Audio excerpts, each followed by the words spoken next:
Hello again, everyone, and welcome to Backyard Farmer. I'm Kim Todd, and we hope you're taking time off from the heat to enjoy another hour of good gardening inside. We've got another great show for you tonight with our expert panelists from Nebraska Extension. We have bug guy Jim Kalish tonight. I'm glad to be here tonight. Turf and weed specialist Rock Gaswa. Glad to be here. Critter creature Dennis Ferraro instead of the pathology chair. Coolest place to be. And Elizabeth Killinger is going to answer all of our horticulture questions. Great to be here. You know, you can get in touch with us by dialing 402-472-1212 if you live in Lincoln. Our toll-free number is 800-676-5446.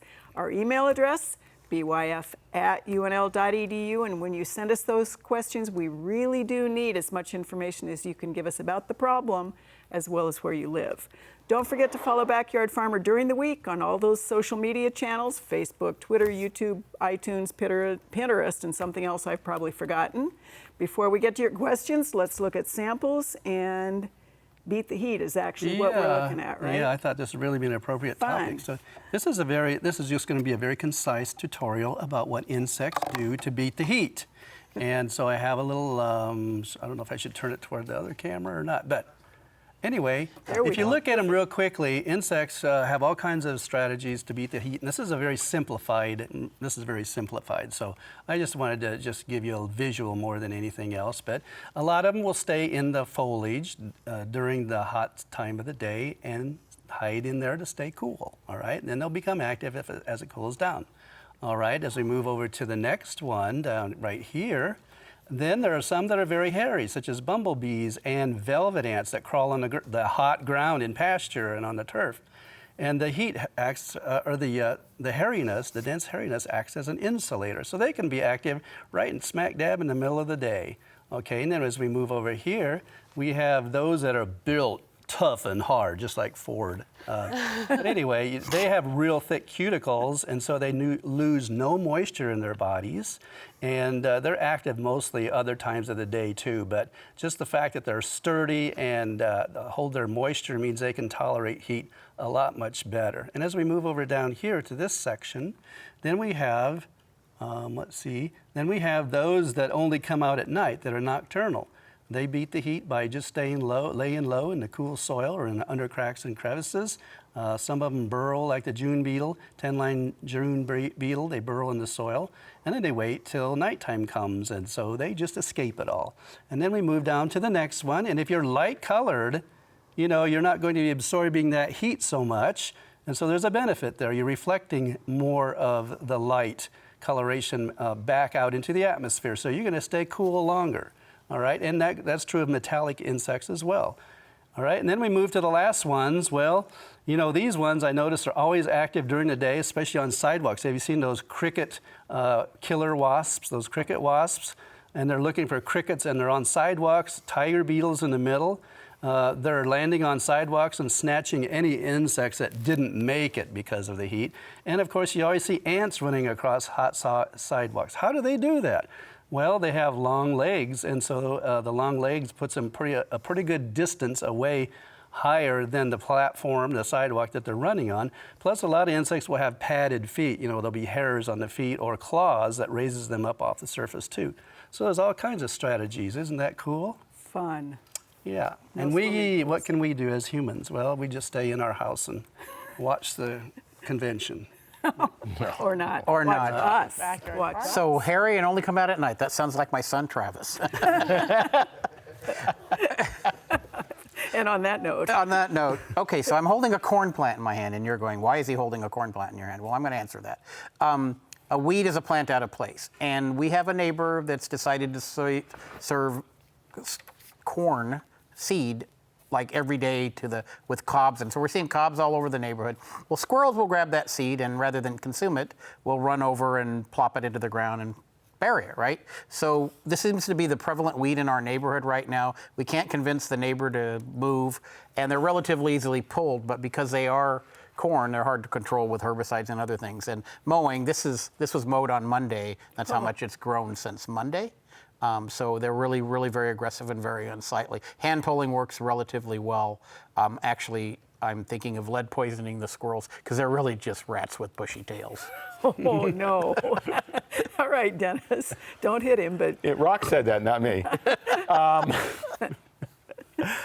Well, it's a time of the year. We always say bats, don't do anything until July. Well, guess what? It's July. So all the young of the year are going to go out and fly now every night. So if you have bats in the attic and you've been listening to bats and you've been waiting to do something, now is the time. And because it's warm, this is when you may see some bats get into the living quarters.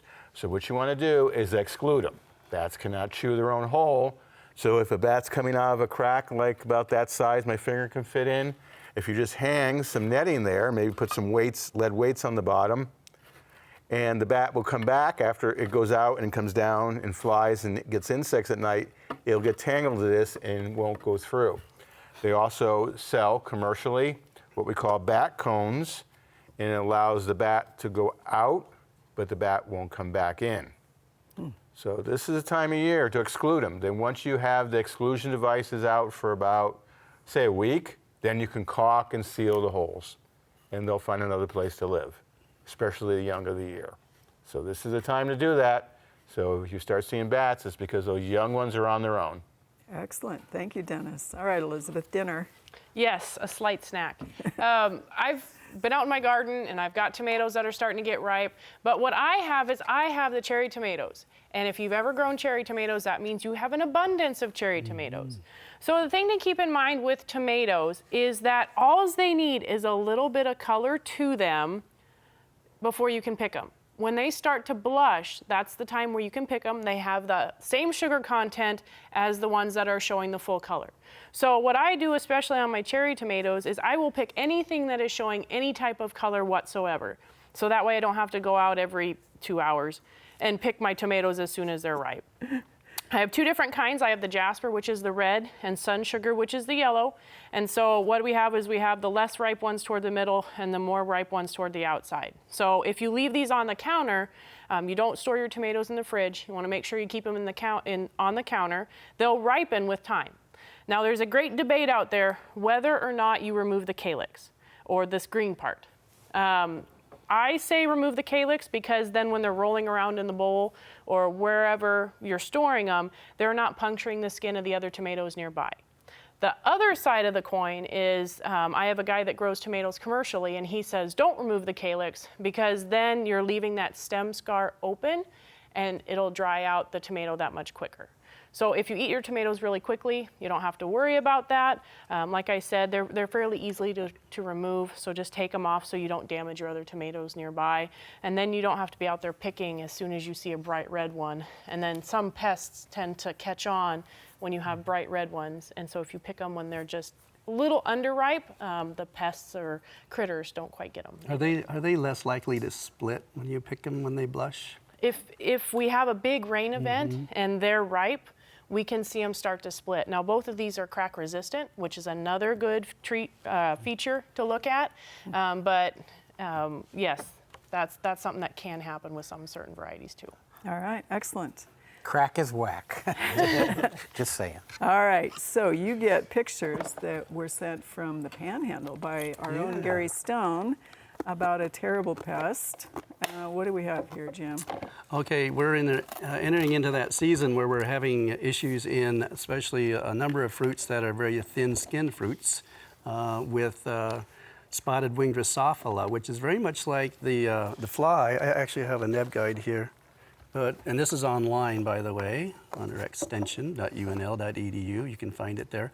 But anyway, spotted ring Drosophila appears to be early this year, and based on the traps that we have put out already, they're loading up all over the state, and Panhandle in particular too. And so they're the ones that don't want to hang around and wait for something to spoil. By golly, we're going to poke a hole in it, and we're going to insert our eggs into it.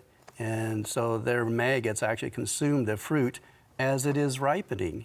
And so at the time when we think that we're about ready to harvest, you find that there might be a little dent in the fruit where the eggs were inserted, and then that invites decay organisms as well.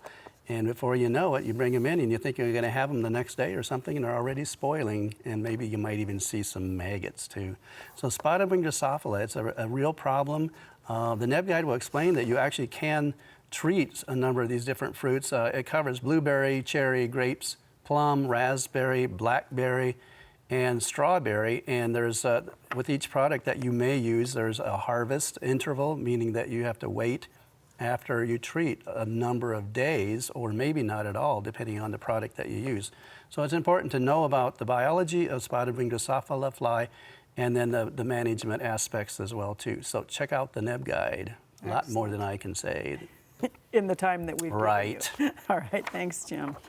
All right, Rock, this is a Lexington viewer. They want to know what is in their bluegrass and how to control it. Yeah, this is this lawn's looking pretty good, but there is a coarser grass in there, and your first instinct is probably think that it's like a tall fescue, the more wild type tall fescue. Given the fact that I don't really have a seed head on it, and the picture, albeit good, really doesn't show me some definitive structure, I'm going to say it's a perennial cool season grass, probably tall fescue, but it could be brome, it could be a number of other things.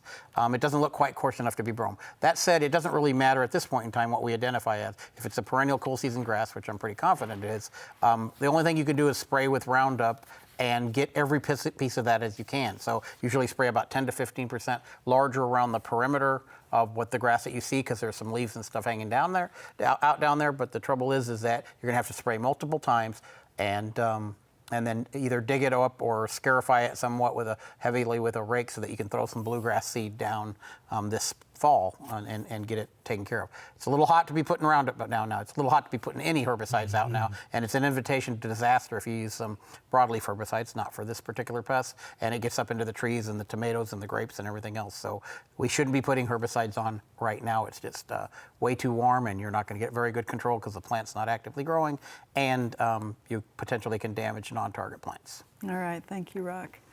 Dennis, this is a Southeast Nebraska viewer who has piles of scat throughout the farm and wonders what they are. He was going to send a sample, but better judgment prevailed, for which we thank him greatly. It's okay, I get plenty of samples. That's a raccoon. It's definitely a raccoon. Not probably a juvenile or subadult, but it's definitely a raccoon. All right, so anything to worry about? Well, there's a season on raccoons. If you tend to do that, they're just around the house. If you live trap them in a cage trap, remember, use marshmallows and hang it from the top. Don't just put it in there. And then once release them, because you can't move them more than 100 yards, but if you just go 100 yards and release them, that trapping hazes them, and they probably won't come back to your yard. So that way, the raccoon's doing fine, and hopefully you won't have any problems in your yard. Excellent, thanks. All right, Elizabeth, this is a viewer from Clarks, Nebraska. Autumn blaze maples, and several of them, and his question is, why is this one always sort of this limey green color, and then the leaves themselves appear as though they have black spots on them? Any ideas on this one? Well, if we look really closely on this leaf picture, we'll see that that leaf is a limey yellow-green color with a dark green midvein. And that's usually an indication of either iron chlorosis or a magnesium deficiency in that plant.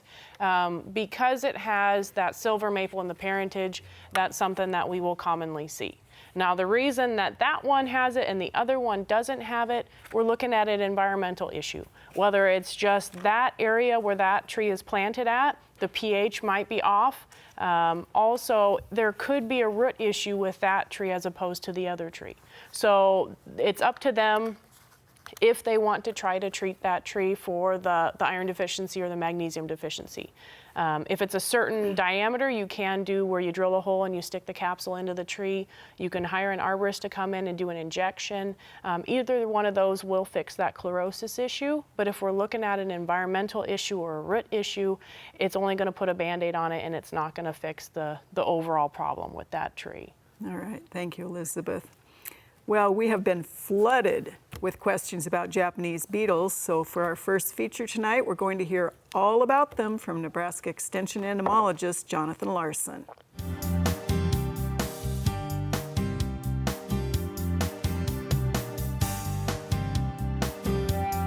2016 has been a terrible year for us dealing with the Japanese beetle. It seems like everybody and their brother has got some of these insects flying around their property, devouring lots of their plants. This is one of these pests that when it arrives, it comes in full force. And the adult is a very devastating insect.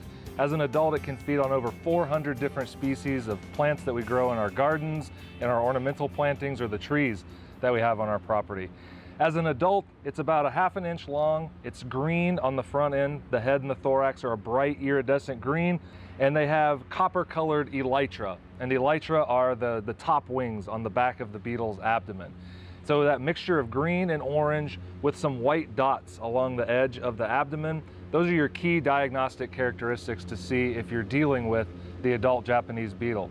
It's one of our rare pests that's a double whammy. It's a pest as an adult and as an immature. The grub form, the larval form, lives in our soil and consumes the roots of turf grass, becomes a lawn pest or a park pest, as well as a golf course pest. The adult Japanese beetle, when they land on the leaves of our plants, this is where they like to feed. They attack the green pieces of the leaf that grow in between the veins of it. And they create this doily-like pattern that you see here. They have very sharp mandibles, so they're able to chew that from the leaf very efficiently. They also like to attack the flowers of certain plants, such as roses, where they'll shred those roses up into a fine mesh. They also like to feed on the fruits of things like grapes and peaches, where they'll pierce the fruit and then they'll crawl inside and kind of hollow it out. So all of this damage is extraordinarily devastating, and it's really annoying to deal with as a gardener. So lots of people have been asking, what can we do about this pest so that I don't have to deal with it anymore this summer? Unfortunately, the time for proactive care of our plants has kind of passed at this point. If you really want to be proactive about Japanese beetle control, you really need to think about in April or May purchasing a systemic insecticide that you'll apply around the roots of your larger trees. So you can get things like Ortho tree and shrub or Bayer tree and shrub. These are neonicotinoid products that the plant will absorb, and they'll protect the leaves of things like lindens, birches, and elms into the summer when the Japanese beetle actually emerges in June and July. In terms of right now what we can be doing, we can talk about using things like bifenthrin or cyfluthrin or even carbaryl on the leaves of plants. Always read the labels of these insecticides. Make sure you don't apply them to flowers. All of these different insecticides can have some really negative impacts on our pollinator friends. So only treat the leaves of smaller trees and shrubs. Don't treat your rose flowers with those products. If you're interested in more organic or botanical type solutions, products like neem or piola are also really effective against the Japanese beetle. They last for about 4 to 6 days. You can apply them to the leaves. You'll have to reapply a few times over that 2-month flight period. But if you do this in a regular fashion, you'll make sure that those beetles don't eat up your entire plant. For your trees, the damage that you see is merely cosmetic for the most part, and they will grow back through it, and it's not going to kill those plants. You know, Jonathan brought up a great point. Of course, all of you want to get rid of those beetles, but really not at the expense of the good pollinators. Remember to follow those label instructions, keep those pollinators in mind. And by the way, just in case you think we haven't been seeing a lot of them, here they are. All those questions. Thank you for sending them, and we're glad Jonathan could do that segment. By the early part of August, most of the Japanese beetles are dwindling very quickly in number, so that'll be a relief to all of us. Exactly. Okay, Jim, you get the next questions. The first is a viewer who simply wants to know, is this a good guy or a bad guy? So we're always grateful when they ask. Yes. Ooh. So good guy or bad guy, and It's what? a good guy. This is a white-lined sphinx. And the larvae feed on a number of different weeds, including purslane, which I hate. And then, you know, there are the hummingbird moths. I saw some yesterday around my phlox, just after the sunset. Perfect. And they're flying around and sticking out their real long tongues and feeding on that nectar. So they're just enjoyable in the landscape. It's nice to have a bunch of them in your Perfect. yard. So the next person, the second picture, Oh, dun, dun, dun, they dun, wondered yeah. if the larva of the one we just saw did this. And she No. did treat her plants with Serenade. It's an organic treatment for fungus and something with that in it. Bacchanal? Yeah, that. So wrong No, treatment, wrong this is dose. probably damage caused by a variegated cutworm, probably a more mature one crawling up to the fruit and boring into it, or what we call the tomato fruit worm, Right. alias the corn earworm. And so you're going to get just a few of those in the tomato garden, so not to worry about it. It won't spread. And they don't turn into that beautiful moth. I No, think that was the that moth question. is a-okay. And the larvae are beautiful too. The hornworm with multicolors on them. Okay, Rock. So we have an interesting couple of pictures of a buffalo grass lawn that was pretty much covered with crabgrass, and this particular viewer treated. What'd they treat with, and is it supposed to do this? And what do you think? Yeah, tenacity inhibits chlorophyll synthesis and a bunch of other things. This is our recommended treatment for crabgrass in a lot of situations. Tenacity has some other activity as well, but that whitish sort of shock therapy kind of picture thing that goes on there. It's pretty abrupt, and it happens, and they all go white. They look like they did a really nice uniform application. You can see the buffalo grass is relatively unharmed, and the crabgrass is going to be extremely unhappy here in the next couple of days. So nice job to the homeowner. They did a nice job getting that tenacity out. Excellent. All right, Dennis, this is actually a tomato worm, maybe. This person thought it was tomato worms, but never saw any worms. And then the follow-up question is, what is the rabbit population in that location? Would you be seeing this kind of damage from Yeah. rabbits?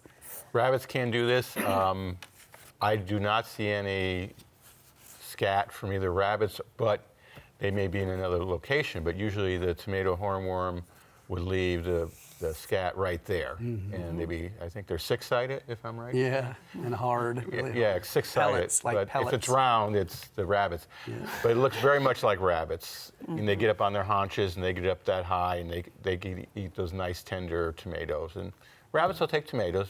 Or the stems, The right? stems, I mean, more the plant yeah. than the fruit, actually. So what should he do to stop it? Well, fence it. I mean, Yeah. there's no repellents that work well on rabbits. So, up about 20 inches, in the ground only about 4 inches, 1 inch mesh around the garden will keep them out.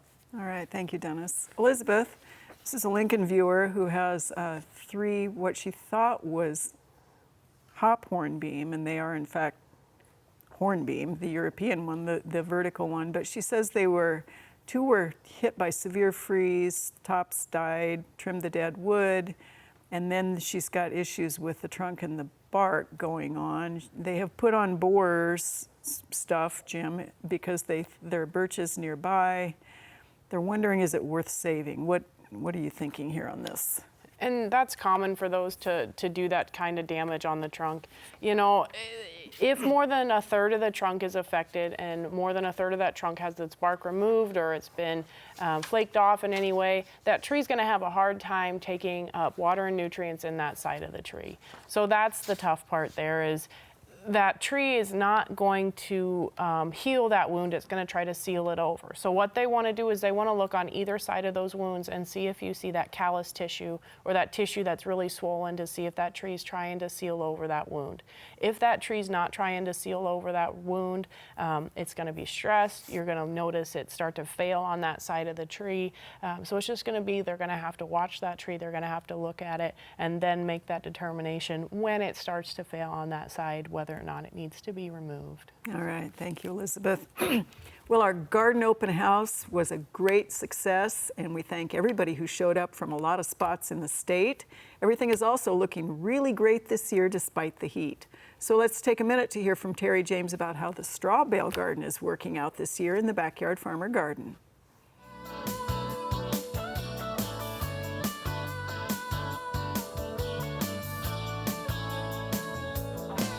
This week in the Backyard Farmer Garden, we first want to thank all those people that attended our open house last Saturday. We had almost 100 people here, and we are very thankful that you came to visit our garden. This week, we're going to actually look at our straw bale garden. It's actually looking pretty well. We're still kind of on the fence as to whether or not it's a really good thing to have in your backyard or not. As you can see, our straw bales have really degraded quite a bit over the summer. Remember we started them back in April to get them conditioned, and there's really not a lot left. So they're really decomposing a lot. We do have some great produce coming out of it though. As you can see, we've got some white and red beets that are looking pretty good. They maybe should have been planted just a little bit later in the season, so we could have had more of a fall planting. Our tomatoes and peppers are all looking pretty good. They're all setting some fruit on it. And as you can see, our sweet potatoes are starting to come out and kind of take over the world. So that's what's happening in the Backyard Farmer Garden this week. We'll continue to keep an eye on that straw bale garden over the next few months and report back on our findings. Don't worry if you miss the open house, you can stop by for a visit anytime or our next open house, which is in August. So that'll be very fun. Okay, Jim, we have creatures, no picture, notices them climbing on the pole beans and eating things, and then dusted with 7 to see if they could control them, rather do natural insect control. So what is it you would see on the beans right now?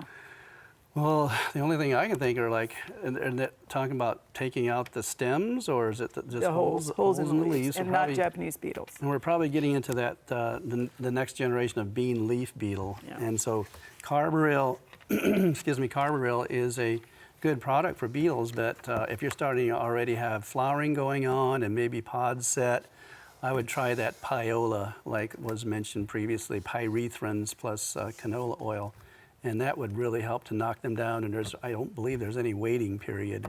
And so you already have your beans already pre-oiled with canola oil in the mixture. Just need to add this. I think it's great because the combination of oil and pyrethrins, which do not persist very long, I mean, both of those are very good together, synergize each other. Awesome. And are effective, yeah. Okay, Rock from Lions, is there a Roundup Ready bluegrass, or will there be? There was one that was going to make it to the market. It didn't pass federal muster, and I'm not saying that it won't in some point in time come back, but at this point in time, there are no Roundup Ready turf grasses. All right, thank you. Dennis from Omaha, any information on armadillos in this area? Yeah, we're seeing more and more. Last year, 8 were found along Interstate 80, and we do have a report of one on 275 near Norfolk. So they do make it up. They've been making it up into the southern counties for years, and they seem to be going with this milder winter, migrating even further into Nebraska.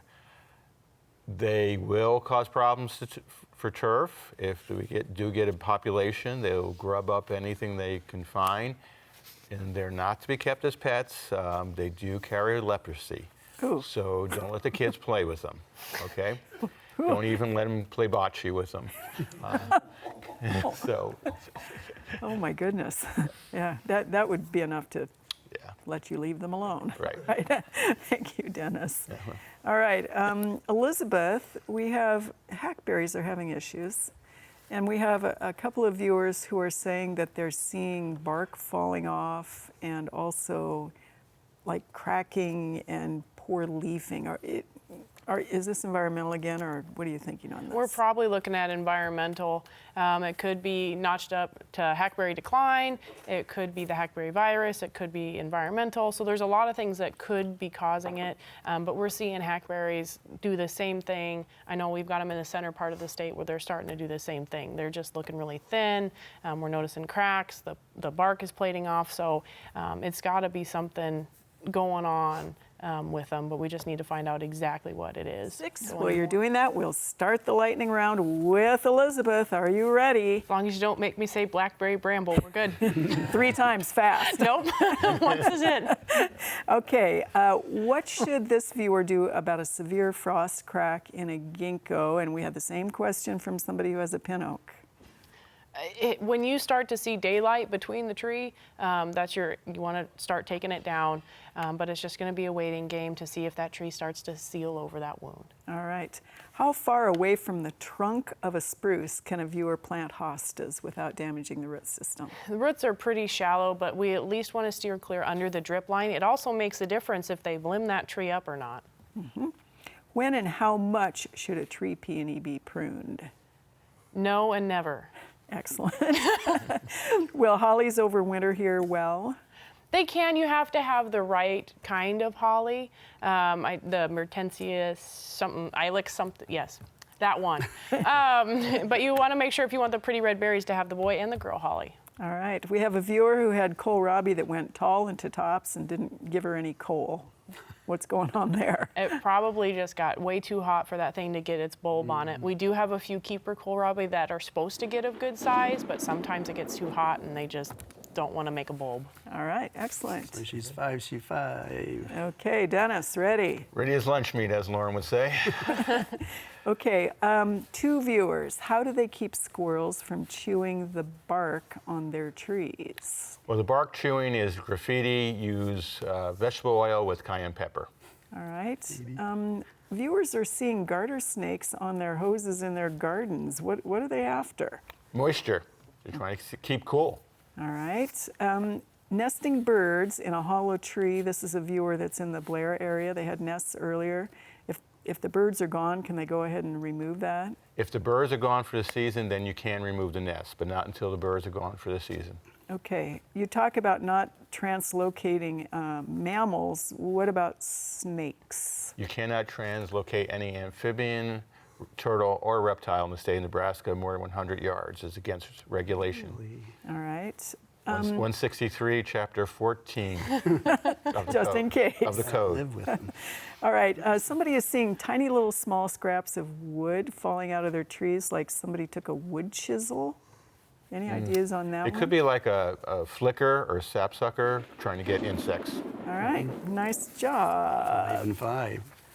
You No ready? pressure. No pressure. No Go for a pressure. 6, Rock. All right. Okay, Rock. Yes. So, is there a maximum temperature beyond which herbicides should not be applied? You never want to apply herbicides much above about 85. You can get away with it, but it's prone to all kinds of errors. Okay. What about using vinegar and dish soap as a substitute for glyphosate? The acetic acid, which is actually 20% household vinegar, is a pretty good non-selective. I'm not sure why they put the dish soap in there, and you have to buy that special or from some of the garden stores. Don't use vinegar because it goes on the salad. It doesn't go on your weeds. Okay. All right. What is the most shade tolerant bluegrass? This viewer thinks it's Legacy. Is it shade tolerant? Bluegrass isn't really very shade tolerant. The most shade tolerant, there's a number of them that might make it. I'd go to NTEP, National Turfgrass Evaluation Program.org, and look at the shade studies. All right. Is Bella a good alternative to mix with buffalo grass in a lawn? I would say no. All right. Is there a pre-emerge that will not kill clover? As long as it's established, most pre-emerge will not harm established clover. All right. Excellent. Nice job. Yeah, 5, 5, 5. Okay. You've kind of already answered this one. What is eating the holes in beans and hyacinth bean leaves? Bean leaf beetle, no doubt. 2nd generation. All right. What eats sunflower leaves and also starts picking away at the heads of the coneflowers? Is that the same thing? We actually have painted lady caterpillars that might be doing something like that. And then we have sunflower moth, which actually starts chewing into the heads and Right. affecting the seeds. There are leaf hoppers on this viewer's blackberry brambles, and they're really bad. What should they do about it? Well, I suppose you could apply some kind of pyrethrins, which usually have a 0-day waiting period, maybe 1 day. But if you're close to harvest, I wouldn't worry about it so much. Okay, will Japanese beetles defoliate Chinese elms? Good question. I don't think it's a preferred plant, but they have other preferred ones that they would rather have anyway. Okay, there are little white insects on the house plants of this person.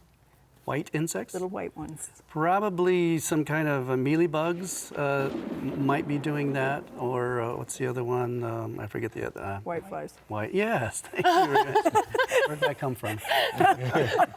Yes. And so, yeah, for houseplants, you could apply a systemic. That would be a really good way of taking care of them because they're piercing, sucking insects. And so, thank you very much, Voice. For that. So is that a 4.5 since she answered half the question? Yeah. That wasn't me. Did we all get 5? We all got 5. Well, you got 4.5. It's just saying. All right, Elizabeth, what has Gladys shared with us today? Gladys brought us some really great plants here today. The one in front is going to be the Rosa Sharon, and that one's really fun because it's a hibiscus, and it's a hardy hibiscus for us. So it has that fun flower part. This one is one of the more blue ones, so there's the blue, there's more of the pink, there's a white color. It's a really fun one because it blooms now. It's a later blooming one, and it blooms later, and it's not an early spring blooming one. So that's the good thing of why the Rosa Sharon is a good one to add in there. The other one that we have is the phlox, and there's a lot of different types of phlox that are on the market. Earlier in the spring, we see the little short phlox that's blooming. Well, this is the tall phlox. And it gets about 3 foot tall, about 3 foot wide. The thing with the phlox is you want to make sure you select varieties or cultivars that are powdery mildew resistant, because we will see that fungus infect the leaves and make that leaf really powdery white. And phlox are really, really prone to powdery mildew. So that's why you want to select those that are powdery mildew resistant. It's one of the very few midsummer bloomers like we're having right now. So that one's really good. Watch out for the bugs, the phlox plant bug. And it smells really good, so it makes a good cut flower. So that one's really fun to bring inside. They really have some awesome varieties on the market. There was the changeling phlox that we had a picture of. We'll have a picture. We will have a picture of, so watch, because it's super fun. Keep watching, it's a super fun one. Excellent. So the interesting thing about the shrub Althea or the hibiscus is they are blooming, we think, about 3 weeks early. Everything is early this year. Yeah, nice, or not. Okay, Jim, you get the next picture. This is a Dakin viewer. She has a pin oak, and she thinks insects have bored holes into it. And then she has sent a skin, she's calling it, removed from one of the holes. What is the insect, and what does she do to control it? You know, I saw this earlier, and I even have a picture of the insect. So I'll show it right here, but it's called the red oak clearwing, and one of the signs is that it's an oak or red oak. And then also that they have a habit of leaving their skins, pupal skins, hanging out of the holes. So that's a telltale sign. And you might think these are yellow jackets, but they're not. They're actually a clear wing moth that mimics a yellow jacket or a paper wasp. They also fly during the day, so that's very handy to be looking like a wasp during the daylight. And they come out in usually sometime around 10 o'clock to 2 o'clock is when they fly. And if you see them, you can kind of enjoy them, but really you want to know their answer to deal with those holes. That would be to treat right now with a spray that has longevity to it, such as bifenthrin, and just put a coarse spray to the point of soaking the bark down in that area where you usually see all the holes, and up the trunk more so a little bit. And then I don't think you have to go too far up, but protect that trunk, and that bifenthrin will take care of it for the rest of the duration of the activity of this beautiful looking pest. Excellent. Well, thanks for sharing that. Yes. That's a surprise. Okay, Rock, this is a Lincoln viewer who wants to know about controlling the super bindweed that is taking over the shrubs. And she says it grows a foot a day. And when they pull it, it grows more, and there's a little pod in the fall. So what does she have? It's a perennial, it's a native, it's actually a good pollinator, and then other than that, it pretty much is horrible. It's honeyvine milkweed. Unlike most of the milkweeds, the sap it exudes isn't as sticky, nor it's more opaque than it is really milky white. So it's, some people pop it and they say, well, it's not honeyvine milkweed, but it does have a sap. It's just not as white as you would see in some of the other milkweed species. Since it's perennial, you can pull all day, and it's going to pop from that rootstock down below. And it grows so fast, and it tends to find the trunk and go up into the plant, and then you start seeing the top of the plant kind of exploding with all this, and it twists around the branches. And I wish I had better news to tell you. Pre-emergence don't work on it. If you start pulling it, sitting on the ground, and it's arising from that rootstock, or whatever you want to call that root mass that's down there, usually painting it with Roundup with a paintbrush, 2% solution of Roundup, generally will knock it back, but it's a perennial, and it'll be a perennial problem for you. Those pods contain a lot of seeds, and they can hang up into the branches of a tree or a shrub. You don't see them, they pop, they dry out, they desiccate, and they pop that seed everywhere. They're spread by the wind, they're spread by animals, and you know, you're up in the tree and the wind's blowing, and those seeds are just popping everywhere. So honeyvine milkweed's a really ugly one. Difference from it and field bindweed is it has field bindweed has tubular or trumpet-shaped flowers. This one has kind of a little white flower cluster, much more prominent, down into the axil of the leaf. And also its leaves are opposite versus bindweed where they alternate. All right, excellent, thanks. Then it smells good, which is There's a lot of pluses, but they don't. Monarch caterpillars feed on it, but I think that's one they can skip. Yeah. We have others. We have much We'll better give it ones. More of the ornamental varieties are just fine. Yeah. Okay, Dennis, it's tomato and raccoon night because Okay. this question is from somebody who wants to know whether raccoons eat tomatoes. And there's the remains of that tomato past blush, Elizabeth. She is on the northern edge of Omaha, and she thinks it's a visitor that can climb over a chain link fence. Well, or go under it. Yeah. Raccoons can't eat tomatoes, but they like to take them and pull them off and eat them. And in looking at where this has been chewed on, I don't see incisors like canines. I see more like if it's a rodent, like has a diastema in the teeth. So I'm thinking could be squirrels, it could be ground squirrels. So I'm thinking it could be something that go through the fence, or even squirrels easily climb the fence. But I would go with a ground squirrel or a squirrel, or even possibly a woodchuck. But a woodchuck would probably take most of it as well. All right. But that would be your culprit. Excellent. Thank you, Dennis. So speaking of phlox, Elizabeth, this is a viewer who sent us 2 pictures with a question because his phlox turn color. So they're this color in the daylight, and they are the next color as the evening progresses and in the morning. Isn't that just the coolest thing ever? What is it? It is super cool, and I had to do a little bit of research on this because I was like color changing phlox. But what it is, like I alluded to, they call it the changeling phlox, and what happens is it's the daylight that makes it appear different colors. And so that's why early in the morning, late in the evening. Also, if you put this phlox in a more shaded environment, you're going to notice it stay that dark purple color instead of changing to that kind of reddishy pink kind of color, and also cloudy days. So it's a super fun one where it looks like you've got different plants throughout the day, but that's just the way that the plants are. There's a few different cultivars on the market. Like I said, the changeling phlox, and it's just the fun daylight that plays a trick on your eyes. Wonderful breeding of some sort, and everybody's going to want one. I'm sure. Well, if you're going to plant blackberries, you better be committed to a good set of pruning shears. We planted one a few years ago, practically forgot about it, and now we'd like to show you what happens when you let things go.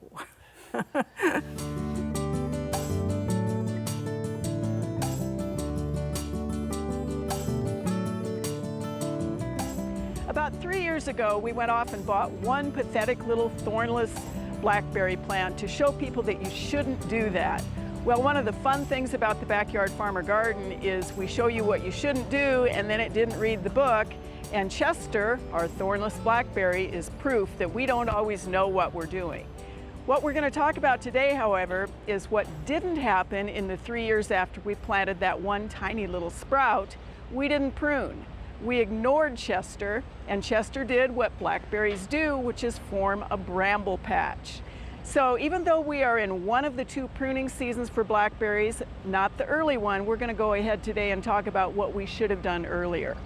To keep blackberries in control, whether they are the thornless type, the erect type, or the vining or the vase-shaped type, there are 2 different pruning seasons. One of them is in March when they're dormant, and you prune one of the types of canes in March. The second is to prune kind of now. We're a little bit on the end of the season, but we're still going to be able to do that. Blackberries fruit on flora canes, and they actually produce 2 different types of canes. The first year canes are called the primo canes. It is all vegetative, and the idea in pruning those when they're dormant is to take them back to about 36 to 48 inches. This encourages lateral branching. The second year, the primo canes become flora canes. They produce flowers, which are absolutely beautiful on blackberries. They're big, they're pink. You see these all over in blackberry bramble patches in the Pacific Northwest or in the mountains, as an example, where they can really be a problem. But then that's where the blackberries are formed. So what you're after is to get those primo canes down and under control, get them to produce the laterals so that the second year the floricanes produce the flowers and then the fruit. Now in June to July, what we're also after then is to begin managing the newer primocanes, the ones that if you don't pay attention, they're going to not so slowly gallop across your landscape or through your mulch bed. The canes will tip over, touch the ground, they will root at that location and start forming this giant colony. If these had thorns, I would have on gauntlet gloves, and I would have on steel-toed boots, and I would have big old loppers going like this to show you how to prune them. Instead, what we're going to do is we're going to take the primocanes back again to that 36 to 48 inches. You take 3 to 4 inches off the tips if they're already at the right height, and that's really all you need to do in this season. Then what you also do after fruiting is complete is you take those the old fruiting canes off entirely. So you'll see Chester here has produced a huge amount of fruit. It's all low, those are all the floricanes. As soon as all that fruit ripens and we get 1 or 2 and the birds get the rest, we're going to go in and we're going to very aggressively take out all those old dead canes. They're going to die anyway. They're also the spot where we get an awful lot of disease and insect pests. So we're going to prune away on Chester and show you how you should manage your blackberries if you don't want a big old bramble patch. It's really a good thing we got to Chester when we did, because he was on his way to take over most of East Campus. And it really scrambles, which is fun if you want a lot of blackberries. Okay, you get the next picture, Jim. This is a Lincoln viewer who sent in some interesting images of, he says this is a dead honeybee, and then he said he thinks this other insect is having a little snack. It is. This is actually the nymphal stage of what's called the spined soldier bug, which is a stink bug, but it's one of the good guys in the stink bug family.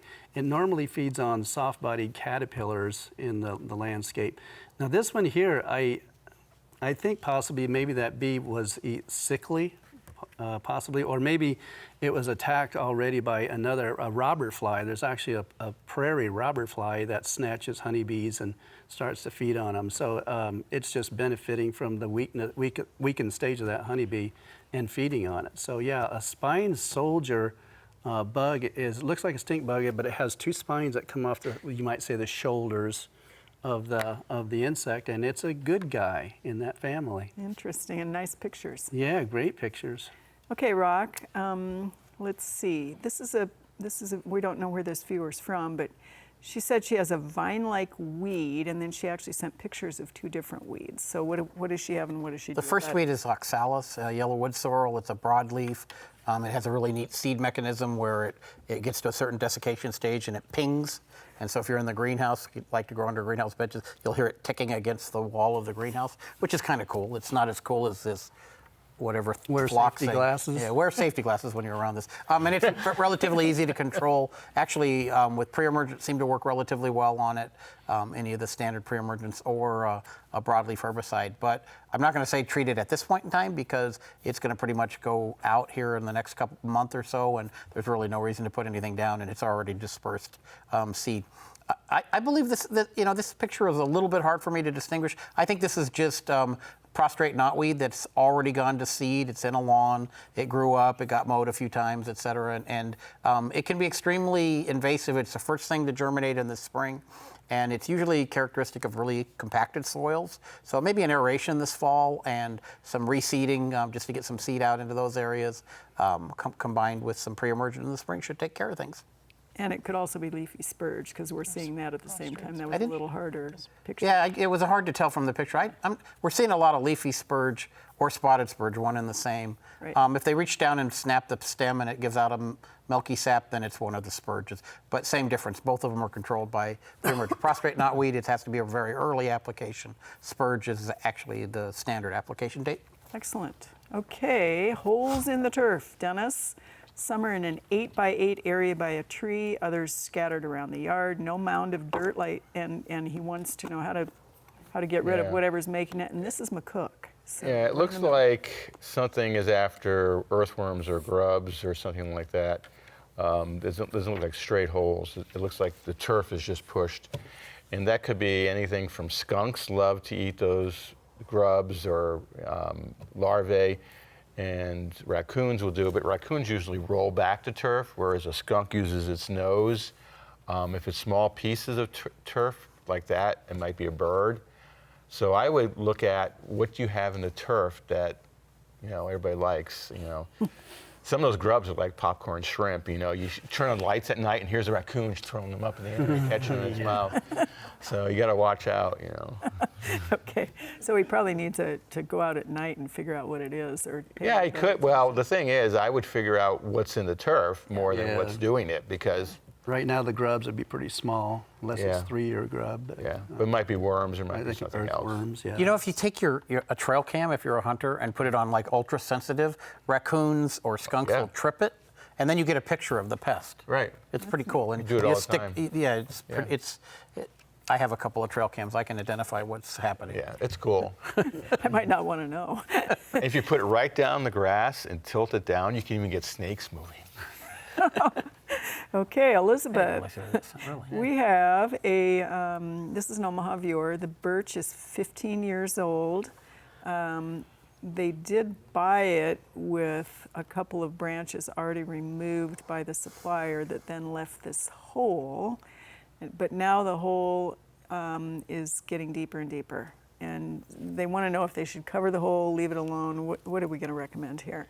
With that wound, what's going to happen is that tree is going to start to suffer from internal rot. And so that rot fungus is just working its way down into the trunk. It's just going to be a matter of time where the right windstorm or the right storm just pushes those two branches apart, and then we have that trunk begin to separate and begin to break.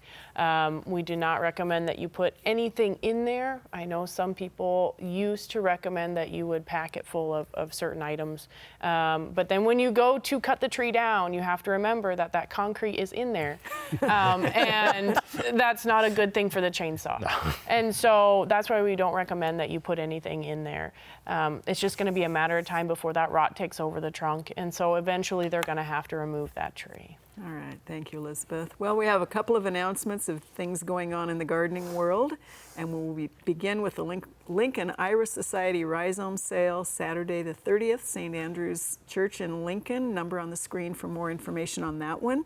Our second one is Nature Crafts Harvesting Dried Materials for Prairie Wreaths, and that is at the Extension Office in Omaha on August 3rd at 7. We did have viewers ask us when we are going to be at the fair. We are there on August 31st. We'll be answering questions at 1:30 and we'll be live to tape at 3. So eat that cotton candy and get ready for all those good fair foods. All right, questions, Jim. Let's see, we have insects that look like wasps in the front yard. They don't sting, they are bothersome, dig holes. They've seen dead cicadas around. Ew. They're wondering if these are cicada killers and Yeah. how do they get rid of them, if at all? For sure they are. They're going to be soon passing in intensity, as soon as we get over the hump in August. So I would try to wait it out. But if you keep that area pretty wet, they don't like digging where it's wet. And so that's probably the best thing you can do right now. All right. Rock, a Lincoln viewer has bluegrass that has fungus, and they're wondering if they could interseed the bluegrass with a fescue to prevent the fungus that's attacking the bluegrass. What's the best control? We're going to actually suggest it's one of two things. We have a number of bluegrasses depending upon the fungus. A lot of the bluegrasses have been bred to be resistant to necrotic ring spot and summer patch. So you get resistant varieties. If you want to overseed fescue into it, you trade one disease for another, because right now brown patch is prevalent, like just unbelievable perfect weather for brown patch. So a lot of the tall fescue lawns. The beauty of brown patch is that it comes and goes, takes a couple of weeks, generally doesn't totally thin out the lawn. So I would say if they want to overseed, just aggressively mow the lawn short, take a verticutter, tear it up a little bit this fall, probably mid-September or early September, and then broadcast the seed in, and then get the water on it. One last thing though, you can dormant seed after the like late, even around Thanksgiving time, and then the spring rains help that fescue come up. Both of those methods will work quite well. All right, Dennis, in 5 seconds, what size plastic trap do you need to catch the bat you talked about? You don't catch the bat. Okay. You let them out. So There's no catching the bats. You just stop them from coming in and out. That's all right.